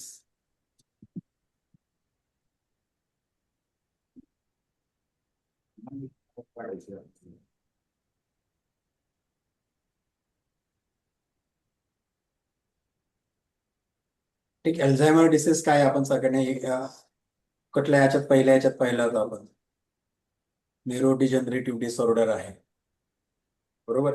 ती कशावर परिणाम करते? आपल्या मेमरी, थिंकिंग, बिहेवियर वरती परिणाम करते. याला आपण डिमेन्शियाचा एक फॉर्म म्हणून आपण मोस्टली अल्झायमरला पाहतो. प्रोग्रेशन ऑफ मेमरी मध्ये काय आहेत? स्टेज आहेत ना. प्रोग्रेशन म्हणजे प्रोग्रेस होताना मेमरी लॉसच्या. प्रोग्रेशन ऑफ मेमरी लॉस म्हणजे त्याच्या वेगवेगळ्या स्टेज आहेत. अर्ली स्टेजला काय होतं? Difficulty the recalling recent event. आता आपल्याला आत्ता झालेलं रिसेंट इव्हेंट आठवायला प्रॉब्लेम्स होतात. जुने आठवतात पण आत्ता झालेले इव्हेंट आपल्याला प्रॉब्लेम येतात. Misplacing items and mild forgetfulness. म्हणजे काही आयटम्स असतात ते कुठे ठेवलेत, काय ठेवलं ते आठवत नाही. छोट्या छोट्या गोष्टी विसरायला होतं. हे अर्ली स्टेज आहे, सुरुवातीची स्टेज आहे. त्याच्यानंतर एक स्टेज पुढे वाढते, तिला आपण मिडल स्टेज म्हणतो. मग worsening the short term and long term memory. मग इथं काय करतो? शॉर्ट टर्म आणि लॉंग टर्म मेमरीवरती मग थोड्या प्रमाणात इम्पॅक्ट व्हायला सुरुवात होते. तो काही गोष्टी आता थोड्या लक्षात होते, त्याच्यानंतर ते आठवतच नाही. किंवा लॉंग टर्म मध्ये लक्षात असलेली गोष्ट अचानक हळूहळू आपल्याला विसरायला होतं. मग बऱ्याच वेळेस डिफिकल्टी येते recognise the familiar people and place. मग हळूहळू काय होतं की ओळखीची व्यक्ती सुद्धा ओळखण्यामध्ये अडचणी येतात मिडल स्टेजला. किंवा ओळखीची जागा सुद्धा ही जागा नवीन वाटायला लागते. अशा या डिफिकल्टी त्यांना अडचण तयार होतात. त्याच्यानंतर increase the dependence on reminders. मग त्यांना बऱ्याच गोष्टी आठवण करून द्यावं लागतं. मला इथे जायचंय, गोळ्या घ्यायच्या आहेत, जेवण करायचं, असं रिमाइंड करायचं. आणि डिपेंडन्सी दुसऱ्यावरचे त्यांचे जे अवलंबत्व आहे ते अवलंबत्व वाढतं. आणि पुढची स्टेज आहे लेस स्टेज, म्हणजे सेव्हरल अशी स्टेज आपण म्हणतो. The severe memory loss and disorientation म्हणतो आपण त्याला. बऱ्याच वेळेस काही आठवत नाहीये, समजत नाहीये, कोण समोरची व्यक्ती ते आठवत नाहीये ना. याच्यात काय तर loss of ability to form new memories. त्याचबरोबर आठवणं तर नाहीच, पण नवीन मेमरी फॉर्म करण्यामध्ये, ती बनवण्यामध्ये सुद्धा अडचणी हे लेट स्टेजमध्ये येतात. पुढचं आपण म्हटलं होतं कॉग्नेटिव्ह डिसफंक्शन. आता कॉग्नेटिव्ह डिसफंक्शन मध्ये काय काय याच्यात अल्झायमर मध्ये काय आपल्याला कॉग्नेटिव्ह, तर इम्पेअर्ड प्लॅनिंग अँड डिसिजन मेकिंग. हे प्लॅनिंग आणि डिसिजन मेकिंग मध्ये अडथळा मोठ्या प्रमाणाचा आपल्याला, की ते व्यक्ती प्लॅनिंग नाही करू शकत, डिसिजन, कारण मुळात ते विसरतात. तर ते प्लॅनिंग नेमकं काय करणार, कारण प्लॅन कशाला करायचं, काय करायचं काय ते पण त्यांना आठवत नाही. Inability to recognise the, आता जसं आपण पाहिलं की हे जे स्वतः इतके दिवस ज्यांना प्रेमाने अगदी जवळचे खूप व्यक्ती असते त्यांना सुद्धा त्यांना रिकॉग्नाइज करायची क्षमता त्यांची जाते. मग हे कशाने होते? तर ब्रेन्स मधले जे पार्ट्स आहेत त्याचे डिस्फंक्शन झाल्यामुळे काय होतात, अटेन्शन कॉन्सन्ट्रेशन लूज होतं, त्याच्यात प्रॉब्लेम येतात. तर कधी गोष्टीवरती सलग. सुनील सर म्यूट करता. सुनील सर,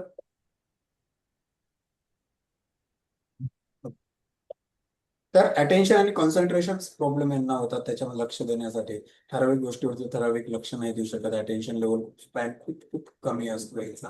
तर ह्या गोष्टीच्या होतात. लँग्वेज डिफिकल्टी, कुठल्या वेळेस कुठला शब्द वापरायचा, ऐकल्यानंतर इथे नेमकं काय प्रतिसाद द्यायचा, काय द्यायचा, याच्यावरतीही यांचा मोठ्या प्रमाणात त्यांना कळत नाही. त्याचा प्रॉब्लेम्समुळे कॉग्निटिव्ह ह्या ज्या वेगवेगळ्या ज्या आहेत त्याच्यावरती प्रॉब्लेम्स तयार होतात. आणि व्हिज्युअल अँड स्पायचिक अंडरस्टँडिंग, म्हणजे समोरच्या व्यक्ती जो पाहतोय आपण एखादी कृत्य पाहतोय, तर त्याच्याबद्दल ते पाहिले ते समजून न घेता त्याच्यात काय करायचं, त्याचा वेगळा अर्थ लावायचा. नाही तुम्ही असंच करत होता, तुम्ही माझ्याविषयी, मी पाहिलं तुम्हाला.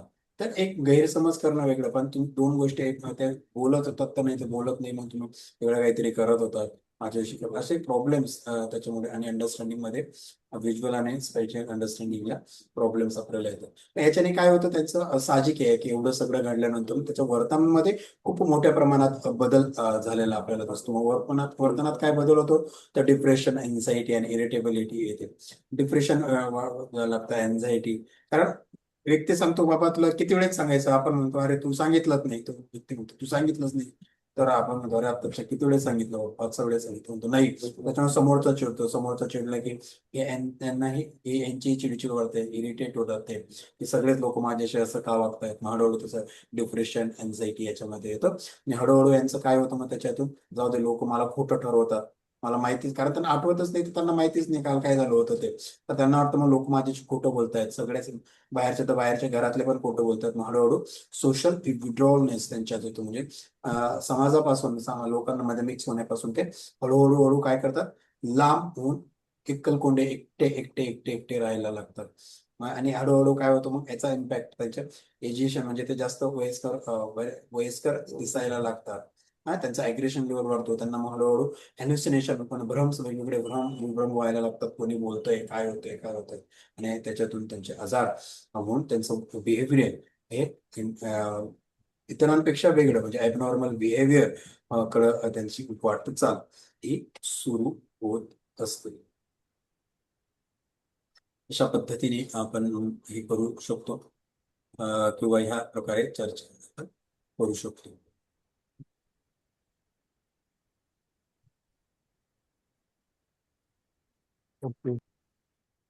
हा, पुढचा प्रश्न आहे, explain the concept of dyscalculia. काय असतो हा डिस्कॅल्क्युलिया? मला तर 5 मार्कासाठी प्रश्न येऊ शकतो. Explain the concept of dyscalculia. आकडेमोड संख्यांच्या संदर्भात अडचण. एक्झॅक्टली, गणिती क्षमता जी असते, कॅल्क्युले म्हणजे कॅल्क्युलेशन करण्यामध्ये या लोकांना अडचण येते, नंबरशी हे लोक खेळू शकत नाहीत, यालाच डिसकॅल्क्युलिया असं म्हणतात. हा मॅक्झिमम पोरांना येतो आणि हा पुढे रिकव्हर पण होतो. हा खूप मेजर असा आजार आहे असं आपण नाही म्हणू शकत, पण याच्यामुळे मुलांच्या मॅथमॅटिकल ॲबिलिटीज डेव्हलप होत नाहीत, त्याच्यामुळे बऱ्याच प्रमाणात त्याला अडचणी येतात. त्याच्यामुळे अकॅडमिक ग्रोथ आहे, अकॅडमिक प्रोग्रेस जो आपण म्हणतो त्या दृष्टिकोनातून, तो होण्यामध्ये प्रॉब्लेम्स येतात. याला लर्निंग डिसऑर्डर असं आपण मॅक्झिमम डिस्कॅल्क्युलियाला आपण लर्निंग डिसऑर्डर म्हणतो, कारण ते शिकण्याशी रिलेटेड आहे, कारण त्याला गणित नाही शिकता येते, त्याचे नंबर्स नाही शिकता येते, त्याच्याशी रिलेटेड आहे. म्हणजे त्यांना काय डिफिकल्टीज येते, explain the dyscalculia is a learning disability related to the numeracy and mathematical reasoning. Individual with a dyscalculia the experiences difficulty understanding numbers and performing mathematical operations. म्हटलं नंबर आणि मॅथमॅटिकल ऑपरेशन्स प्रॉब्लेम येतो. थोडक्यात dyscalculia म्हणजे आपल्याला की गणित है ना आणि नंबर्स, आकडेमोड याच्यामध्ये आता मॅडमने सांगितलं त्या पद्धतीने त्याच्यात त्याला अडचणी येतात. मग काय येतात त्याला, की त्याला नंबरचे कन्सेप्ट समजत नाहीत, त्याला गणित जे आहेत, ते गणितच व्यवहारिक जीवनात कसं वागायचं ते समजत नाहीत, त्याला बेरीज वजाबाकी समजत नाहीत, ऍडिशन सबस्ट्रॅक्शन त्याला समजत नाहीत. त्यांना मग दोन दोन शब्दांचा एकमेकाशी असलेला जे रिलेशनशिप आहे, त्यांचे संबंध आहेत, म्हणजे टेबल्स आहेत, ते नंतरून 6 नंतर 9, हे जो 3चा टेबल आहे, मग तो 3 नंतर 6 कसा आला, 6 नंतर 9 कसा आला, हे जे रिलेशन्स आहे, रिलेशन त्याला कळत नाही. त्याच्यामुळे अंडरस्टँडिंगमुळे त्याला अंडरस्टँडिंग कमी होते, गणित नकोच त्याला वाटायला लागतात, आणि गणित वापरायचं कुठं डेली लाईफमध्ये हे त्याला समजत नाही. जर तो भाजीपाला आणायला गेला तर त्याला तिथले किती रुपये द्यायचे आणि किती घ्यायचे त्याचं गणित त्याला नीट समजत नाही. याच्या काही इंटरव्हेन्शनच्या काही स्ट्रॅटेजी असतात, कारण डिस्कॅल्क्युलिया तर याला इंटरव्हेन्शन आहे. मग याला इंटरव्हेन्शन काय करता येतं, तर स्टेप बाय स्टेप जर आपण इन्स्ट्रक्शन दिलं मॅथमॅटिक्स, तर हळूहळू इन्स्ट्रक्शन त्याला समजू लागतं, गणित त्या दृष्टिकोनातून काम करू लागतात, आणि व्हिज्युअल एड आणि प्रॅक्टिकल एक्झाम्पल्स देऊन त्याला दाखवायचं, नेमकं डेमो दाखवायचा, हे असं आहे, तुम्ही म्हणतो तसं नाही, ते असं या पद्धतीने. त्याला आपण जे स्पेशल एज्युकेटर्स असतात किंवा स्कूल काउन्सिलर्स असतात, ते ह्या ट्रिक्स बऱ्यापैकी वापरतात आणि त्याला तिथून बाहेर काढण्याचा प्रयत्न करतात, आणि मॅक्झिमम डिस्कॅल्क्युलियावाले हे क्युअर होतात. नाही, डिस्कॅल्क्युलिया क्युअर होतो, 100% क्युअर होतो. त्याला त्याच्यासाठी तितकं आपण त्याला अटेन्शन तेवढं त्या मुलावरती आपल्याला द्यावं लागतं. डिस्ग्राफिया काय आहे? पुढचा प्रश्न माझा डिस्ग्राफिया. एक्सप्लेन द कन्सेप्ट शब्द डिस्ग्राफिया.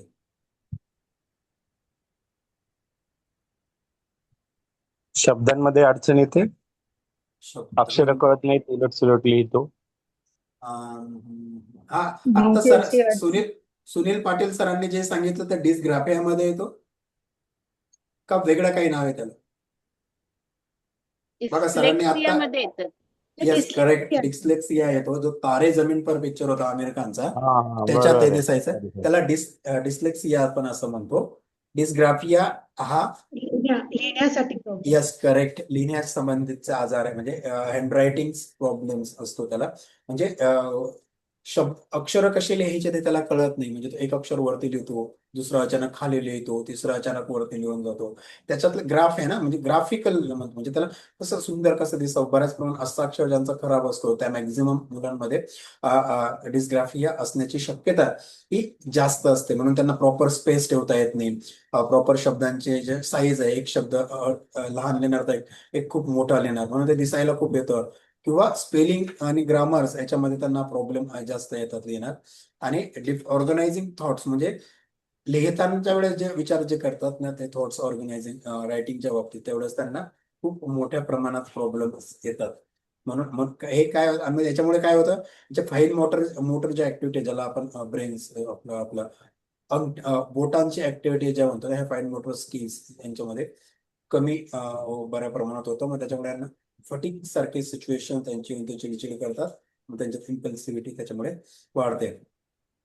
पुन्हा याला ऑक्युपेशनल थेरपी असतील किंवा स्कूल काउन्सिलर्स असतील किंवा स्पेशल एज्युकेटर असतील ते याच्यावरती काम करतात. आणि स्ट्रक्चर रायटिंग आणि इन्स्ट्रक्शननी प्रॉपर आता मार्केटला बरेच प्रमाणात रायटिंगच्या आलेत एक्सपेरिमेंट्स वेगवेगळे. ते वापरलं तरी पोरांमध्ये हा डिस्ग्राफिया सारखा जो आजार आहे तो कमी होतो.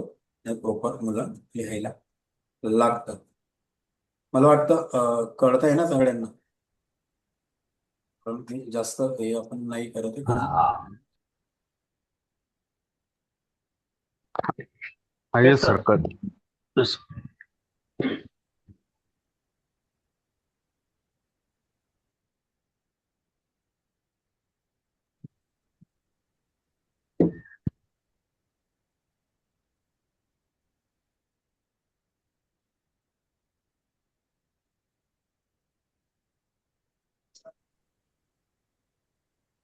ओके, पुढचा आहे पार्किन्सन डिसेस आहे ना, डिमेन्शिया मधलं. तो काय आहे बरं पार्किन्सन डिसेस?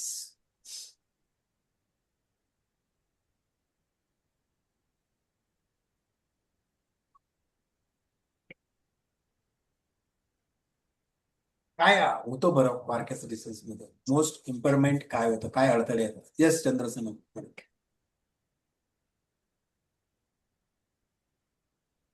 हा पाटील मॅडम बोला ना, चंद्रसेना पाटील.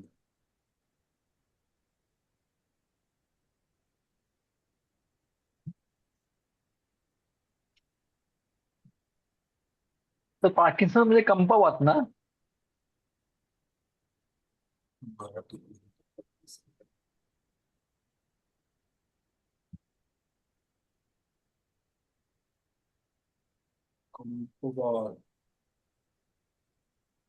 क्लिअर असं नाही बोलू मी. हा कमी तुम्ही. असं जसं आपण अल्झायमर डिझीज जी बघितली, अल्झायमर डिझीज मध्ये आपलं कॉग्नेटिव्ह इम्पायरमेंट येतं, तसंच पार्किन्सन इम्पायरमेंट प्लस मोटर स्किल्स जे असतात त्यांची हालचाल जी असते एक्झॅक्टली ती कमी होत जाते. तिकडे डिसॅबिलिटी येते, डेफिसिट येतात तिथे. जसे की त्यांचे ते उठू बसू शकत नाही म्हणजे व्यवस्थित, त्यांचे मुवमेंट्स हळू होतात, त्यांना तरी वगैरे आधार लागतो. त्यांचे मसल्स जे आहेत, बॉडी मसल्स जे आहेत त्याच्यामध्ये खूप स्टिफनेस येतात, म्हणून ते प्रॉपर वॉकिंग नाही करू शकत. त्यामुळे त्यांचं ते खूप रिस्क असतं की ते पडू शकतात. त्यांचं बॉडी बॅलन्स प्रॉपर होत नाही.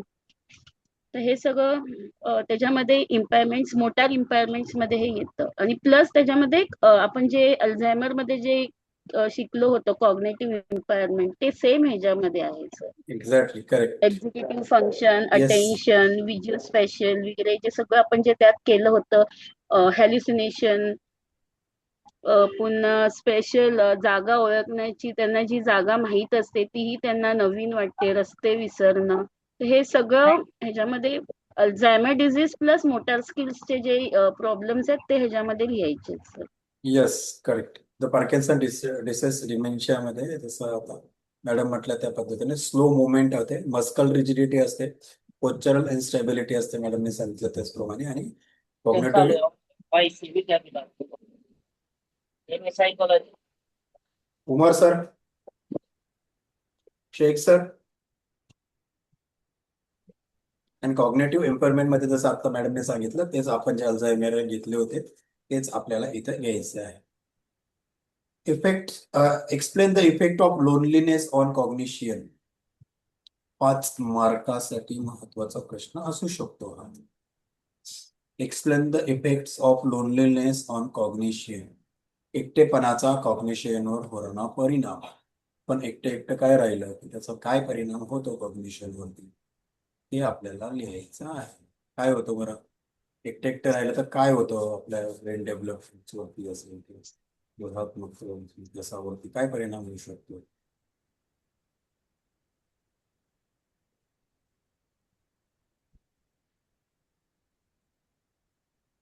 तर पॉझिटिव्ह परिणाम होतात की निगेटिव्ह परिणाम होतात. असं निगेटिव्ह इम्पॅक्ट येतो, त्यामुळे स्ट्रेस निगेटिव्ह. येतं, एकटेपणा राहिल्यामुळे सोशलिझम होत नाही. ते जसं की आपण मगाशी ह्याच्यात केलेलं की ते स्वतःला विड्रॉ करतात सोसायटीपासनं, तर तेही तोही मुद्दा आपण लिहू शकतो ह्याच्यामध्ये. आणि एकटे राहिल्यामुळे त्यांचे जे न्यूरल सर्किटचे जे कनेक्टिव्हिटी जी आहे ती म्हणजे ती व्यवस्थित स्टिम्युलेट होत नाही सर. म्हणजे जी न्यू मेमरी आपण गेन करत असतो सतत, तर ती न्यू मेमरी गेन होत नाही, कारण की ते सतत एकटे राहत असतात. तर त्याच्यामुळे सोशल एंगेजमेंट होत नसल्यामुळे त्यांच्या न्यूरल कनेक्टिव्हिटी मध्ये सुद्धा डिक्लाइन होते. करेक्ट. जसं मॅडमने आता सांगितलं ना, radius cognitive stimulation. Cognitive stimulation हे होत नाही, त्याच्यात मग कमीपणा यायला लागतो, उत्तेजन कमी मिळतं, कारण आपण एकटं राहतो ना. कारण कॉग्नेटिव्ह स्टिम्युलेशन कधी वेळा आपण लोकांशी बोलू, चर्चा करू, डिबेट करू, एखादी गोष्टीवरती संवाद होत असेल त्याच्यानंतर आपली थॉट प्रोसेस स्टार्ट होते, पण ती होतच नाही एकटं राहत नसल्यामुळे. म्हणून कॉग्नेटिव्ह स्टिम्युलेशन काय होतं, रिड्यूस व्हायला सुरुवात होते. Decline in attention and memory performance. Decline करतो म्हणजे काय होतं, कमी व्हायला सुरुवात होते, रिड्यूस व्हायला सुरुवात होते लक्ष आणि स्मरणशक्ती. कारण कोणी काही विचारतच नाही, म्हणून मी काही मला सांगण्याचा, मी काही ब्रेनवरती हे करण्याचा मी प्रयत्नच करत नाही, म्हणून ते हळूहळू कमी होतो. इमोशनल स्ट्रेस वाढतो, कारण मी इमोशन्स मी दुसऱ्याला माझ्या मनातल्या भावना नाही सांगू शकत. जसं मित्रांमध्ये जाऊन सांगतो, आईला सांगतो, भावाला सांगतो, मित्रांना सांगतो. सो पण आता एकटं राहिल्यामुळे मी इमोशन्स कोणाकडे ओपनच होत नाही. तर काय होतं, इन्क्रीज इमोशनल डिस्ट्रेस. इमोशनल जो ताण आहे, इमोशनल स्ट्रेस आहे, तो इन्क्रीज होण्यासाठी त्याला अजून सपोर्ट भेटतो. आणि changes in the brain regions related to social cognition. म्हणजे आपल्या सोशल डेव्हलपमेंटशी रिलेटेड ब्रेन मधले जे पार्ट्स आहेत त्याच्यामध्ये मोठ्या प्रमाणात बदल झालेले आपल्याला दिसतात. हळूहळू माणूस एकटा राहिला की त्याचा सोशल जो कनेक्ट आहे तो बंद होऊन ते वर्क ब्रेनचा जो पार्ट आहे सोशलशी कनेक्टेड असताना तो हळूहळू काम करण्यासाठी बंद करतो. आणि आपण त्याला increase risk of depression and cognitive इम्पेअरमेंट. म्हणजे डिप्रेशनची आणि कॉग्नेटिव्ह भागामध्ये बिघाड होण्याची मोठी शक्यता किंवा रिस्क ही वाढते हे एकटेपणा किंवा लोनलीनेस म्हणजे. तर हे परिणाम आपल्याला इफेक्ट त्याच्यात आपल्याला लिहिता आले पाहिजेत. अजून पण आहेत, आपण आपल्या याच्याने ते लिहू शकतो.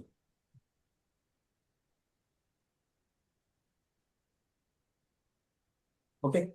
आता मी फक्त प्रश्न सांगतोय बघा तुम्हाला, म्हणजे जस्ट प्रश्न सांगून मी ब्रेक करतो. वर्किंग मेमरी म्हणजे काय, व्हॉट इज वर्किंग मेमरी.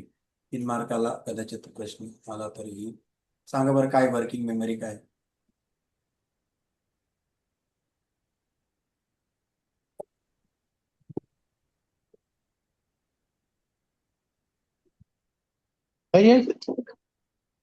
हा गजानन सर. गजानन सर बोला.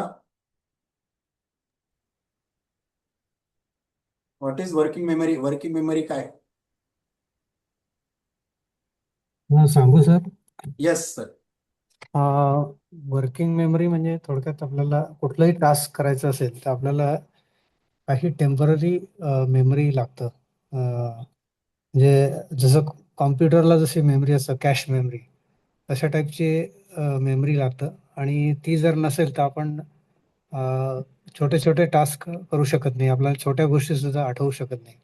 किंवा एखादं आपण प्रॉब्लेम सॉल्व्ह करत असू रिझनिंगचे, किंवा एखादा मॅथमॅटिकल प्रॉब्लेम असेल तर तिथे वर्किंग मेमरीचा फार उपयोग होतो. कारण काही गोष्टी आपल्याला टेम्पररी मेमरीत साठवून ठेवाव्या लागतात आणि नंतर प्रोसेस कराव्या लागतात.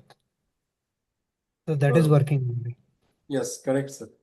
जसं सरांनी सांगितल्याप्रमाणे वर्किंग आपल्याला टेम्पररी गोष्टी करण्यासाठी एक वर्किंग आपल्याला मेमरी लागत असते, तिथं आपण इथं वापर करतो. मग ते ज्या परफॉर्मन्स टास्क असतात आपल्याला, जसं आता लर्निंग आहे, रिझनिंग आहे, प्रॉब्लेम सॉल्व्हिंग, तात्पुरता त्यावेळेस आपल्याला ते लागतं.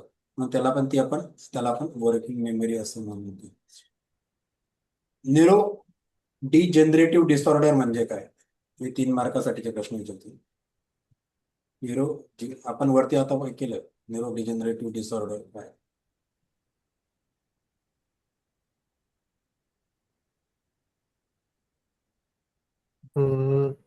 सांगू सर. येस. आपल्या न्यूरल ह्याच्यामध्ये ब्रेनमध्ये काही डिजनरेशन होते. म्हणजे डिजनरेशन म्हणजे जे परत रिज्युनेट होऊ शकत नाही. असा जो लॉस होतो, त्या लॉसमधनं जे डिसऑर्डर्स आहेत ते डिसऑर्डर्स म्हणजे neuro degenerative disorders. Correct sir, correct. थोडक्यात अल्झायमर आहे, पार्किन्सन आहे. बरोबर. म्हणजे आपल्या मेंदूमध्ये जे न्यूरॉन्स असतात ब्रेन्स मधले, ते न्यूरॉन्स डॅमेज झाल्यानंतर जे काही आजार्स होतात त्यांना आपण न्यूरो डिजनरेटिव्ह डिसऑर्डर असं म्हणतो. मोस्टली हे आजार परमनंट स्वरूपाचे असतात, इरिव्हर्सिबल असतात. एकदा ते डॅमेज झाले की ते परत रिकवर होणं अवघड असतं. Hard to recover, irreversible. Correct. Yes, thank you. म्हणजे ते क्युअर होत नाहीत, सरांचं थोडक्यात म्हणण्याचं अर्थ ते बरे होत नाहीत. म्हणून आपण ती काळजी घेणं गरजेची आहे. ओके, आज आपण थांबू. उद्या आपण प्रकरण 3 वाचून येणार आहोत. Yes sir. सर ते एक थोडं म्हणजे सगळ्यांचंच असं एक डिस्कशन मध्ये होतं, माझंही आहे. हे 506 ह्याची जरा ह्या आत्ता जो आपण एक्सरसाइज करतोय ना, त्याची 506 ची आम्हाला जास्त गरज आहे. नाही, कारण मला जे काही मेसेज आलेत ना सर, हां. ते 505 चे आले असल्यामुळे मी सुरुवातीला तो घेतला. म्हणजे मला ओके इव्हन ओके. 25 पेक्षा जास्त मेसेज आहेत मला इंडिव्हिज्युअल. मी तसं लेक्चरचा तो होता ना, म्हणून मी परत चालू केलं. हां हां. ओके ओके ओके, ओके चालेल सर. ना. हो हो. येस. ठीक आहे, आपण भेटू उद्या परत. आपण घेतोच, हे झालं की आपण ते घेणारच आहोत. Yes sir. Thank you very much. Thank you. Thank you sir. उद्या चॅप्टर 3 वाचून या. Thank you sir.